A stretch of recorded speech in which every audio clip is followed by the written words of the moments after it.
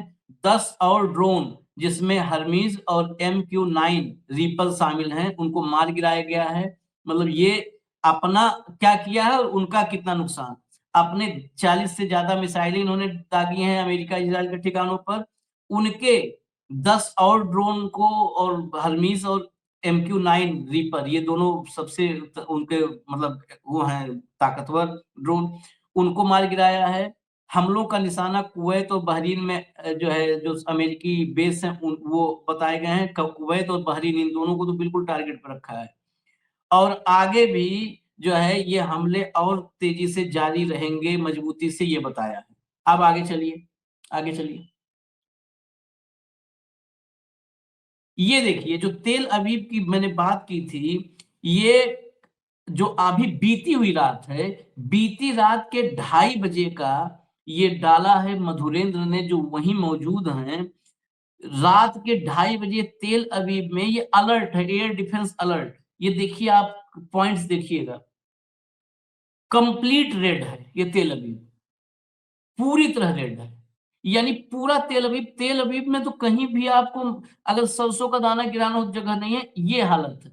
Alarm तो लगातार ही बजते रहते हैं, सायरन जो वहां बजते हैं। बंकर मूवमेंट के भी कुछ फुटेज है, बंकर में ही लोग जो मूव कर रहे हैं। और ये जो आपको मैप दिख रहा है, ये मैप बताता है तेल अवीव की कंडीशन, जिसमें मध्य तेल अवीव में हेडक्वार्टर था आर्मी का, था क्या है, जितना भी डैमेज हुआ हो। चलिए आगे बढ़िए, अगला। ये वो बिल्डिंग बताई जा रही है जो इजराइल का जो आर्मी हेडक्वार्टर की बिल्डिंग, अगर यही वो बिल्डिंग है, देखिए इसमें कुछ वीडियोज में थोड़ा पुष्टि में दिक्कत भी आ रही है, तो इसकी स्थिति आप देखिए, ये पूरी तरह तबाह हो चुकी है। ये हालत देखिए आप, ये मतलब उससे भी बदतर लग रहा है जो ने गाजा में कई क्षेत्रों में हमला करके जो हालत की थी, उससे बदतर हालत यहाँ पर नजर आ रही है। ये जो ईरान का हमला है, आगे चलिए अगला।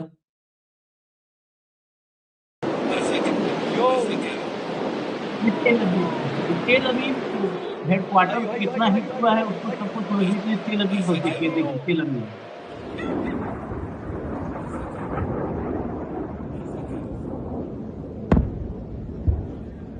बिजलियां कड़क रही है, बिजलियां क्या, वो आसमान जमीन सब हिल रहा है, इतने इस अटैक में इतनी मिसाइलें लग रही हैं। ईरान और ईरान पर अमेरिका और इजराइल जो अटैक कर रहे हैं उसके बारे में कोई संदेह ही नहीं है। उन दोनों की ताकत, उन दोनों की तकनीकी, उन दोनों के हथियार वो तो कर ही रहे हैं।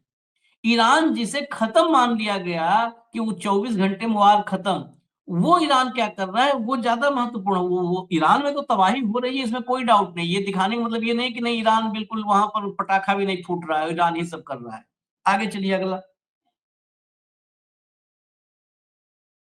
आगे बढ़िए। ये फुजैराह जो हमने कल दिखाया था, ये आज उसमें इसलिए दिखा रहे हैं हम आपको कि फुजैराह में कल से जो ड्रोन अटैक हुआ था, जो आग लगी थी, वो आग काबू करना तो दूर की बात, वो बढ़ती गई है और 24 घंटे से ज्यादा हो गए फुजैराह जल रहा है। फुजैराह जलने का मतलब कितना बड़ा, मतलब ये झटका है अमेरिका के लिए और यूएई के लिए, दोनों के लिए, इसके लिए ये है। आगे चलिए अगला। Iran's senior leaders are dead. The so-called governing council that might have selected a successor, dead, missing, or cowering in bunkers, too terrified to even occupy the same room. Senior generals, mid-level officers, enlisted ranks, they can't talk or communicate, let alone mount a coordinated and sustained offensive. That's not great for morale. The Iranian Air Force is no more, built for 1996, destroyed in 2026. The Iranian Navy rests at the bottom of the Persian Gulf. Combat ineffective, decimated, destroyed, defeated, pick your adjective. ये जो है Iran, America के रक्षा मंत्री हैं Peter हेगसेट, ये कह रहे हैं कि ईरान के कई वरिष्ठ नेता मारे गए हैं, जबकि संभावित उत्तराधिकारी चुनने वाली गवर्निंग काउंसिल के सदस्य या तो मारे गए हैं या लापता हैं या बंकरों में छिपे हैं। सैन्य कमांड संरचना पूरी तरह प्रभावित है, जिससे समन्वित जवाबी कार्रवाई मुश्किल है। मतलब ये कह रहे हैं कि जवाबी कार्रवाई ईरान नहीं कर पा रहा है, कुछ भी, सब खत्म। ईरान की वायुसेना लगभग निष्क्रिय हो चुकी है, लगभग निष्क्रिय हो चुकी है। ईरानी नौसेना को भी भारी नुकसान पहुंचा है, कई जहाज नष्ट होने का दावा, कई क्या 17 ईरानी जहाज डूबने का दावा। तो अगर इनके बयान को हम रक्षा मंत्री के बयान को माने तो युद्ध तो खत्म, बचा ही नहीं। जब सब कुछ उसका, एयर वायुसेना खत्म हो गई, एयर डिफेंस खत्म हो गया, नौसेना आपने डुबा दिया, समंदर में कर दिया, सब खत्म। अब एक खबर दिखा के भाऊ आपके पास आता हूँ, एक खबर दिखाइए। ये खबर, ये ब्रेकिंग न्यूज है, सबसे इस अपडेट में सबसे इंपॉर्टेंट पहलू है, पढ़िएगा। US central command meanwhile is asking the Pentagon to send more military intelligence officers to its headquarter in Tampa, Florida to support operations against Iran for at least 100 days, for at least 100 days, but likely through September, according to a notification obtained by Politico. It is the first known call for additional intelligence personnel for the Iran war by the administration, and a sign the Pentagon is already allocating funding for operations that may stretch long beyond President Donald Trump's initial 4-week timeline for the conflict. बस यही, ये जो हमने आपको दिखाया, ये पूरे युद्ध का सार है।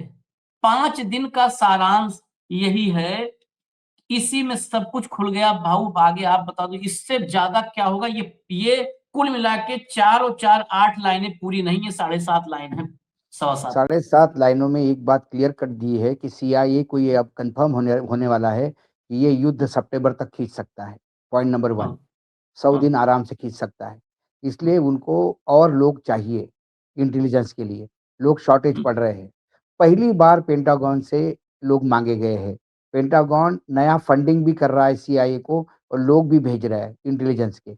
इसका मतलब जो सीआईए का हेडक्वार्टर था मिडल ईस्ट में, एक जो ब्रांच थी उनकी, उस पे जब बम्बार्डिंग हुई तो मुझे लगता है वहाँ बहुत ज़्यादा कैजुअलिटीज़ हुई है। इसके चलते अब इनके पास सीआईए के नए इंटेलिजेंट ऑफिसर वहाँ पे नियुक्त करने पड़ेंगे। सीआईए ये बताती है या सीआईए की इंफॉर्मेशन, सीआईए ही इंफॉर्मेशन, पहला जो अमेरिका का कान है वो सीआईए है। तो सीआईए ने जब बताया कि सितंबर तक की तैयारी हम के हिसाब से हमको लगता है करना पड़ेगा, तो इसका मतलब ये युद्ध लंबा चलेगा। अब इसके पहले जो आपने स्टेटमेंट दिया था वहाँ के अधिकारी का या मंत्री का, जिसका भी हो, रक्षा मंत्री। कि हाँ, रक्षा मंत्री का, कि हमारे वहाँ पे उनकी नेवी खत्म हो गई, एयरफोर्स खत्म हो गया, अब उनके सारे नेता खत्म हो गए, अब खत्म हो गया सब कुछ।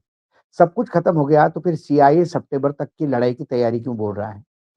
और जो भागड़ा क्यों 4 वीक का मतलब, देखिए ट्रंप ने भी इसको, जो युद्ध 1 सप्ताह में खत्म होना चाहिए था, ट्रंप ने उसको 4 सप्ताह तक का टाइमलाइन रखा था कि 4 सप्ताह में हम इसको खत्म कर देंगे। अब ये 4 सप्ताह की जगह ये सितंबर तक खींच रहा है। इसका मतलब ईरान ने जो डैमेज किया और ईरान की जो डैमेजिंग कैपेसिटी है उसमें कोई कमी नहीं आई। ईरान में अयतुल्ला खोमेनी मर गए लेकिन कमी नहीं आई। ईरान में एक लीडरशिप पूरी पूरी एक जो पहली जो फ्रंट लाइन थी वो खत्म हो गई, कमी नहीं आई। ईरान के 17 जहाज डुबाए, कमी नहीं आई। ईरान का एयरफोर्स में डैमेज हुआ गया, कमी नहीं आई। ईरान में बच्चियों से लेकर हॉस्पिटल तक, यहाँ तक कि गाजा के जो कैंप्स है, देखिए शरणार्थी कैंप पे हमला करना ये तो घोर क्रिमिनल ऑफेंस है विश्व के जो कानून है उसके अनुसार। लेकिन वहां तक मामले जा रहे हैं। ये फ्रस्ट्रेशन है इजराइल का, और वो फ्रस्ट्रेशन इसलिए है कि इजराइल में कितना डैमेज हो गया वो आप सोच भी नहीं सकते। जब अमेरिकन बेसेस डैमेज हो गए हैं, अमेरिकन वॉरशिप पीछे पीछे जा रही है, इसका मतलब ईरान में कितना भी नुकसान हो, ईरान की फाइटिंग कैपेबिलिटी पे सवाल नहीं उठ रहे। आप भले ही कहे कि उनका ये मर गया, ये मर गया, ये डूब गया, ये डूब गया, वो बंकर में छुप गया, वो सब ठीक है, लेकिन हमले जारी है और हमले दुगनी ताकत से जारी है, इसलिए लगातार डैमेज हो रहे हैं। एक लोग कहते हैं कि भाई हमारे सारे बेसिस खत्म हो गए, हमारे सी के ऊपर जो समुद्र की जो बंदर थे, मतलब जो बंदरगाह थे, वहां पे भी हमारी जो फैसिलिटीज थी वो भी डैमेज हो गई। ऐसे में अब हमको भारत जैसे घटिया पोर्ट का भी उपयोग करने की सोचना पड़ रहा है। ये बात हो रही ना। उसके बाद आप स्पेन से मदद मांग रहे हैं, आप फ्रांस से मदद मांग रहे हैं, आप यूके से मदद मांग रहे हैं। आप यूके, फ्रांस और स्पेन को गाली दे रहे हैं क्योंकि वो आपका साथ नहीं दे रहे। तो क्यों चाहिए साथ आपको जब सब कुछ खत्म हो गया? तो ये वहां के लोगों को भ्रम में रखने के लिए ये झूठ बोल रहे हैं डिफेंस मिनिस्टर। लेकिन अंदरूनी जो खबर है, और आप देखिए एक जो चर्चा वहां पे जो लगातार वहां के मीडिया में हो रही है कि हमारे पास गोला बारूद अब बहुत कम रह गया है, जबकि खबर यह है कि वहां पे कई महीने पहले जो मिसाइल्स थे उनका प्रोडक्शन 4 गुना करने के लिए बोला है, और उन्हें किया है उन कंपनियों ने 4 गुना प्रोडक्शन करने के, नवंबर में भी, नवंबर में ही 4 गुना प्रोडक्शन करने के बाद फरवरी तक यदि वो खत्म होता है या शॉर्टेज पड़ने लगता है, तो आप समझ जाइए किस मात्रा में बारूद यूज हुआ है इस युद्ध में। पर्यावरण की क्या वाट लग रही होगी पूरे क्षेत्र में। और यदि मिडिल ईस्ट का पर्यावरण खराब हो जाता है, ओजोन लेयर खराब हो जाती है, तो इसमें भारत अछूता नहीं रहेगा। पर्यावरण के मामले में तो बहुत सारे पर्यावरणविद बहुत चिंतित हैं, जिस हिसाब से आर्म्स यूज हो रहे हैं, मतलब मिसाइल्स यूज हो रहे हैं दोनों तरफ से। तो कुल मिलाकर ये जो है बुरी स्थिति में फंसा है अमेरिका, अपने ही चक्रव्यूह में फंसा है अमेरिका। यू ही नहीं, सीनेट के सामने घसीटते हुए लेके जाना पड़ता है पुराने एक सैनिक को, एक मरीन को, जब वो कहता है कि इजराइल के लिए क्यों हम लड़े, इजराइल इस युद्ध में हमको घसीटा था। ईरान ने भी बड़ा क्लियर कह दिया कि हमारे को अमेरिकन लोगों से कोई लेना देना ही नहीं भाई, अमेरिका क्यों आक्रामक हुआ। अमेरिका कहती वो हमको मारते इसलिए हम आक्रामक हुआ। गजब, गजब। ईरान क्यों मारता आपको, आप ही ईरान को धमकी दे रहे थे। आपको ईरान के खिलाफ युद्ध ही करना था तो आपने पहले ऑर्डर भी दे चुका था। आपके कुकर्म बताते हैं कि आप युद्ध करना ही था आपको ईरान के साथ, चाहे ईरान उस्काता चाहे आक्रमण नहीं करता, लेकिन आपने ईरान का आकलन गलत किया। उसकी अब भरपाई आपको करनी पड़ रही है पैसे से भी। मतलब अमेरिका ने जितना पैसा खोया होगा इस युद्ध में, जितना खर्चा अमेरिका का हुआ, आने वाले कई सालों तक अमेरिका इसका हिसाब पूछेगा। और जान हानि और माल हानि तो पूछिए मत। नहीं, 100 दिन के लिए इंटेलिजेंस अफसर, ये सेंट्रल कमांड को जो है लीड कर रहे हैं वहां पर कूपर जो है, ये पूरा ऑपरेशन जितना चल रहा है अमेरिका की तरफ से युद्ध में ऑपरेशन, सारा कूपर सेंट्रल कमांड को इंटेलिजेंस के अफसर चाहिए। सेंट्रल कमांड 100 दिन का बैकअप, एक्स्ट्रा फंडिंग।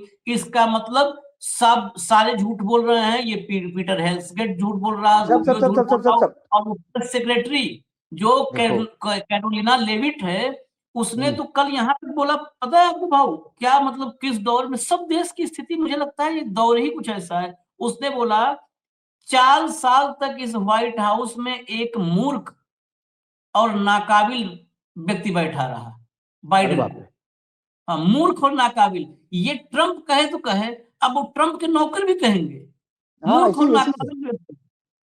ऐसे ही है। हमको कई बार लगा, जैसे हम सुने तो हमको लगा कि निशिकांत दुबे है वो वहां अमेरिका। नहीं बिल्कुल वहां के निशिकांत दुबे है वो। हाँ, वो बता रहा कि मूर्ख नाकाबिल ऐसे तो यहाँ पे है। बिल्कुल बिल्कुल बिल्कुल बिल्कुल। अब आगे देखिए, भारत के संदर्भ में जरा चलते हैं। भारत के संदर्भ में चर्चाएं अब जरूरी हो चली हैं, क्योंकि हम आज अभी आपको खबर दिखाएंगे ईरान से। ईरान ने भारत को बहुत बड़ा झटका दिया, हम उस पर अलग आएंगे। वो एक भले 15 मिनट में, लेकिन उस 15 मिनट में वो समझना बहुत जरूरी है। बहुत बड़ा झटका ईरान ने दिया है, अब सीधा झटका है इससे। अब इसके बाद संदेश, पहली बार ये हुआ है, इतने तक भी ईरान का राजदूत ये कह रहा था कि आप हमारा साथ दीजिए, हमारा समर्थन कीजिए। खैर, जरा चलाइए भैया, अगली खबर लाइए, अगली खबर। With other countries to open the Strait of Hormuz. We have no any news, we have no any information in this case. But I want to say that Iran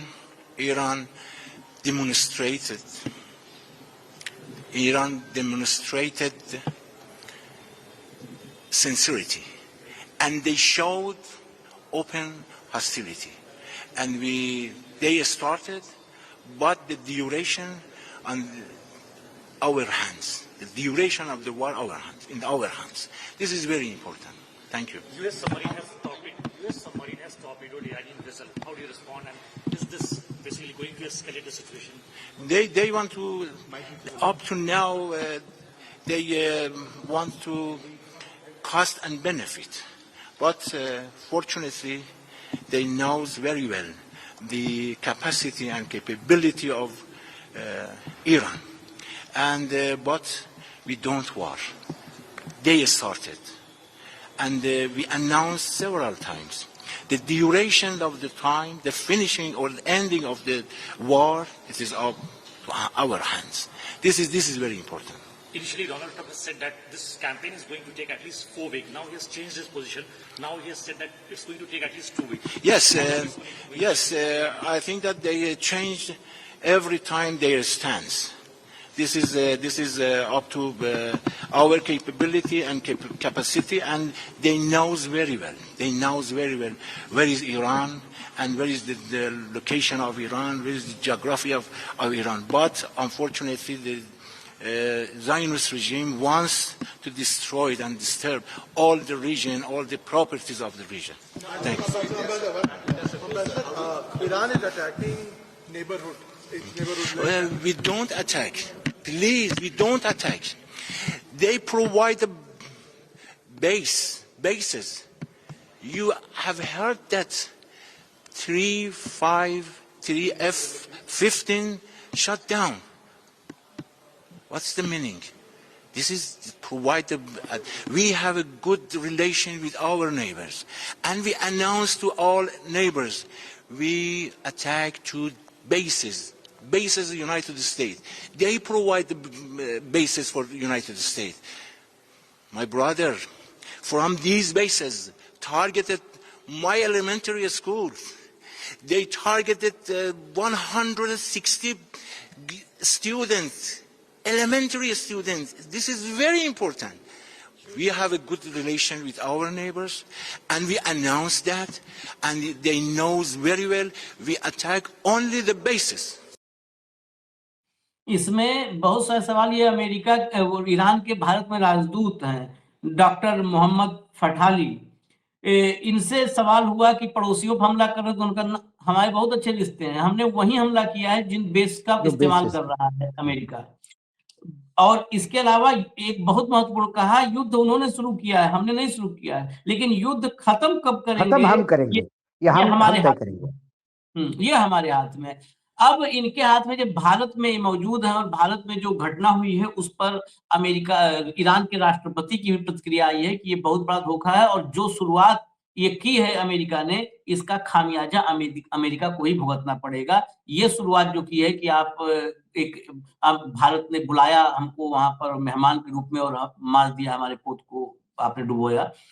Bharat के संदर्भ में मैं कह रहा था जोड़ने के लिए, जरा खबर लाइए अगली। होली के रंग में भंग, सेंसेक्स 1123 अंक फिसला, निवेशकों के 10 लाख करोड़ स्वाहा, 10 लाख करोड़ रुपए स्वाहा। सोचिए, मतलब बड़े बड़े स्टेट्स की का बजट नहीं होता है जितना एक दिन में डूबा। अब आगे चलिए, इसके साथ रुपए को भी जरा जोड़िए। मिडिल ईस्ट तनाव का असर, डॉलर के मुकाबले रुपया पहली बार 92 के पार, ये 92.30 पहुंचा। अब हटा दीजिए भाऊ। सबसे पहले स्टॉक मार्केट पे आते हैं आशीष जी। हाँ, स्टॉक मार्केट में तो जो फॉरेन इन्वेस्टर्स है वो बहुत लगातार उनका दबाव बना हुआ है, सेलिंग्स प्रेशर। जब बिकावली बढ़ती है मार्केट में तो मार्केट में डाउन ट्रेंड आता है। जो एफआईज है अपने, जो फॉरेन इन्वेस्टर्स है, उन्होंने भारत से पैसा निकालना शुरू कर दिया, क्योंकि अब उन्हें ये अनस्टेबल इकोनॉमी लगती है, पॉइंट नंबर 1। दूसरा, जो बाकी जो स्टॉक मार्केट्स है, जो अमेरिका के मित्र देशों के और अमेरिका के तक के, वहां पे भी लगातार ये ट्रेंड डाउन ट्रेंड चल रहा है। इसके चलते भी एक मंदी की धारणा हमारे यहाँ आई हुई है। लेकिन हमारे यहाँ ऐसा कोई सरकार की तरफ से पक्ष नहीं, ऐसा हमारी तरफ से कोई ऐसा लगता नहीं, क्योंकि हमारा पूरा इकोनॉमी अब अमेरिका, यानी हमारी विदेश नीति अमेरिका तय करता है, हमारा इंपोर्ट एक्सपोर्ट अमेरिका तय करता है। यदि अमेरिका ही सब कुछ हमारा तय करेगा और अमेरिका बुरी तरह से फंसा हुआ है तो हम फंसे हुए हैं। ये धारणा एक आम आदमी को भी समझता है, इसलिए इन्वेस्टर अभी मार्केट से दूर भाग रहा है। जो इन्वेस्टर यहाँ से दूर भाग रहा है, जो बिकावली करके निकल रहा है, वो सोने और बाकी जगह पे अपना इन्वेस्ट कर रहा है, जिसके वहां भाव बढ़ रहे हैं। ये तो स्टॉक मार्केट का हो गया।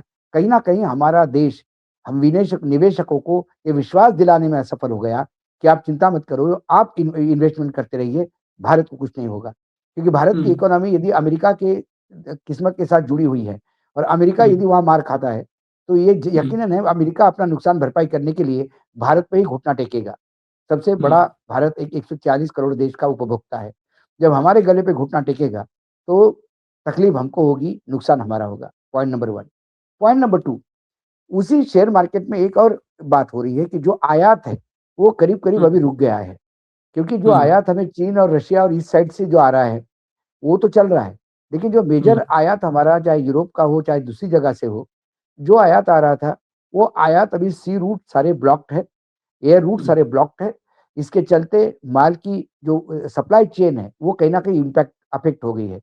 सप्लाई चेन के अफेक्ट होते हुए कहीं ना कहीं हमारे यहाँ जो बड़ी बड़ी कंपनियां हैं उनके परफॉर्मेंस पे इसका असर पड़ सकता है। इसलिए भी स्टॉक मार्केट में एक मंदी बनी हुई है। अब आते हैं रुपए पे।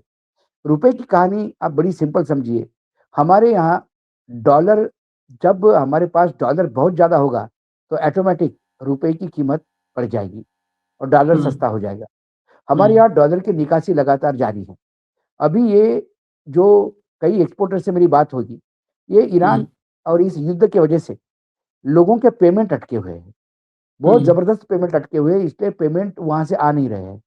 दूसरी बात, यहाँ से माल जा नहीं रहा है, तो आने वाले समय में डॉलर की और शॉर्टेज होगी। जब डॉलर की शॉर्टेज होगी तो फिर सरकार भले ही कहे या खबर प्लान करे कि आप चिंता मत करो, डॉलर कमजोर होगा, अभी डॉलर खरीदने की जल्दी मत करो। लेकिन यदि आपने 92 रुपए 30 पैसे पे भी डॉलर नहीं खरीदा, तो फिर क्या 95, 96 और 100 रुपए पे खरीदेंगे? दूसरी बात, तेल की बैरल जो है पिछले 4-5 दिनों में तेल करीब-करीब 13% से उछाल पे है।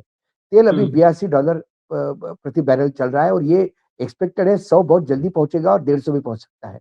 ऐसे में जब तेल का कीमत बढ़ती है और हम तेल का जो आयात कर रहे हैं वो $18 पेमेंट पे है, तो फिर हमारे देश से डॉलर की निकासी है। जितना डॉलर जा रहा है और डॉलर आने की रफ्तार कम हो गई है, तो डॉलर शॉर्टेज होगा। जैसे डॉलर शॉर्टेज होगा, रुपए की कीमत और नीचे जाएगी। ये एक साइकिल है, कोई इसमें के रॉकेट साइंस नहीं है।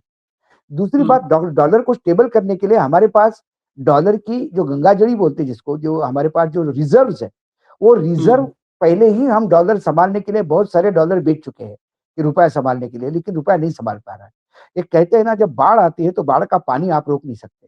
पानी रोकने से बाढ़ में कभी रोका नहीं जा सकता, बाढ़ बह ले जाती है। और ये बाढ़ जैसी स्थिति है, सुनामी जैसी स्थिति है। हमारे यहाँ जिस दिन से हमारा उन ब्लॉक से पेट्रोल खरीदना करीब-करीब बंद हो गया। रशिया के साथ हम तेल खरीदते, भले ही हमारा तेल का परसेंटेज रशिया से कुछ भी हो, लेकिन वो रूपी पेमेंट में सेटलमेंट था। या हम ईरान के साथ पेमेंट करते तो हम लोकल करेंसी के साथ सेटलमेंट था। यदि हम डॉलर के साथ सेटलमेंट करते हैं तो डॉलर की निकासी ज्यादा होगी और डॉलर का ये जो इनफ्लो है वो कम है। ऐसे में ये खाई पाट रही है, बड़ी खाई बनती जा रही है। जितनी खाई बनेगी उतना रुपया और गिरेगा। ये शुद्ध रूप से हमारी अनक्लियर इकोनॉमी पॉलिसी, यानी हमारी अमेरिका के खूंटे पे बांधी हुई हमारी इकोनॉमिक पॉलिसी, उसके बाद हमारी विदेश नीति इतनी लीचर है कि हमको विदेश मंत्री को भी मालूम नहीं कल क्या बोलना है, किसी को कुछ पता नहीं क्या। एकदम ये वो है जैसे का जहाज फंसा हुआ है समुद्र के बीच में, उसका कंपास भी गायब है, उसको पता ही नहीं कहाँ जा रहा है, हवा जिधर लेके जा रही है उधर जा रहा है। ये हमारी विदेश नीति की स्थिति हो गई है। ऐसे में कौन मित्र देश हमारे साथ है, कौन शत्रु देश हमारे साथ है, इसका आकलन भी करना मुश्किल है। ऐसे क्रूशियल पीरियड में हमारा कौन साथ देगा, ये भी मुश्किल है। और जब रुपया गिरता है तो इस गिरावट को रोकने के लिए हमारे पास कोई चारा नहीं है अभी। सिर्फ हम बंधे हुए हाथ से हमारी आंखों में पानी लेके सिर्फ रुपए को डूबते हुए देखते जा रहे हैं। भारत सरकार क्या करेगी रुपया उठाने के लिए? भारत सरकार क्या करेगी? अपना आयात कम करेगी, डॉलर पेमेंट कम करेगी, निकासी रोकेगी? वो हो नहीं सकता। हमारे पास जो ऑयल स्टॉक है वो कम है, अब इसको ऑयल और लेना है तो हमको डॉलर पेमेंट में लेना होगा। एक सेकंड, वक्त हो गया था लेकिन मैं एक सवाल अब आ गया, जब रुपया को रोकने के लिए शायद मैं उतना बेहतर इस चीज को न समझ पाऊं क्योंकि फिर फिनेंशियल मैटर है। खबर तो यह भी है कि रुपये को रोकने के चक्कर में भारत का विदेशी मुद्रा भंडार भी बहुत घट चुका है, जो मैं वही कह रहा वहां था। से निकाल के आरबीआई इसके पहले क्या करती है आरबीआई? जब रुपया बहुत ज्यादा गिरने लगता है तो गिरता कैसा है रुपया? जब निर्यातक को डॉलर से पेमेंट करना पड़ता है और उनके पास डॉलर नहीं होते तो वो डॉलर खरीदता है मार्केट से। जब डॉलर खरीदने के वाले ज्यादा हो जाते हैं और डॉलर कम हो जाते हैं तो ये मांग और पूर्ति वाला खेल है, तो कीमत बढ़ जाती है डॉलर की। डॉलर की कीमत बढ़ना मतलब रुपए की कीमत गिरना, सीधी बात। अब ऐसे में उस डॉलर की कमी ना हो इसलिए रिजर्व बैंक बीच बीच में बहुत सारे डॉलर मार्केट में झोंकती है ताकि रुपए को स्टेबल करे। लेकिन जब आसमान फट जाता है तो उसमें आप वो कहां से लगाओगे रफू? आसमान फटने में रफू नहीं किया जा सकता, क्योंकि मेजर जो अपना प्रॉब्लम है वो है ऑयल पेमेंट का। ऑयल बिल हमारा सबसे ज्यादा है, इंपोर्ट में सबसे ज्यादा डॉलर इस देश से जाता होगा तो तेल के लिए जाता है। और तेल का जहां हमको रुपी लोकल करेंसी में सेटलमेंट था वो सेटलमेंट डॉलर में हो गया है। तो आप इमेजिन करिए कि हमारे यहां डॉलर की निकासी बढ़ गई, आवक घट गई। ये रुपया भी गिर रहा है, बाजार भी टूट रहा है और विदेशी मुद्रा भंडार जो पिछले हफ्ते का हमने कार्यक्रम में दिखाया था, लास्ट वीक का, हर वीक का अपडेट आता है भाऊ, लास्ट वीक में हमारा विदेशी मुद्रा भंडार उसमें भी आशीष, यदि आप बैंकिंग बिलियन डॉलर उसमें भी आशीष लोचा रहता है। हाँ, वो कागज का खेल है, मैं बता रहा हूँ आपको। हाँ, होता ये है कि सारी बैंक का एक फ्राइडे रिपोर्टिंग होता है। फ्राइडे रिपोर्टिंग का मतलब है कि फ्राइडे को जो डॉलर आपके पास है वो सारी बैंक्स आरबीआई को बताती है कि इतने डॉलर्स हमारे पास है। वो देश का डॉलर का भंडार माना जाता है। तो कई बार क्या होता है कि आपने कोई चीज इंपोर्ट की और आपका रेमिटेंस है, मतलब आपको पेमेंट देना है। आपका बायर बोलता है कि आपने पेमेंट नहीं दिया, आप बैंक को बोलते हो प्रोसेस हो गया बुधवार को।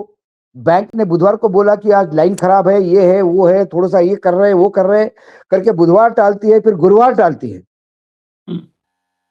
2 दिन बैंक झिलवाती है क्योंकि बैंक के थ्रू ही रेमिटेंस होता है। खूब झगड़े होते हैं बैंक में और वो फ्राइडे तक इंतजार करते हैं। जैसे ही फ्राइडे का रिपोर्टिंग खत्म होता है,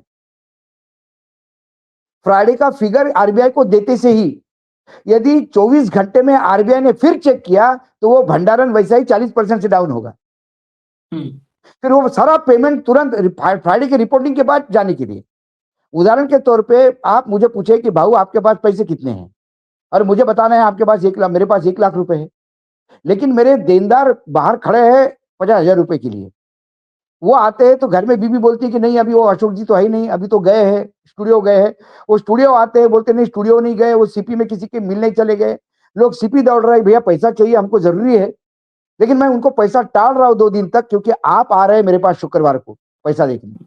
जब आप मेरे पास आ रहे हैं तो मैं आपको 1 लाख रुपए दिखा रहा हूं, आप खुश कि अशोक जी के साथ काम करना चाहिए, अशोक जी के पास कैश है 1 लाख रुपए काम करने के लिए। जैसी आपकी पीठ चली जाएगी मैं तुरंत देनदारों को फोन करता हूं, अरे भाई माफ करना यार, थोड़ा सा 2 दिन से बड़ा परेशान घूम रहा था, आपके पैसे घर में पड़े, आ जाइए लेके जाइए।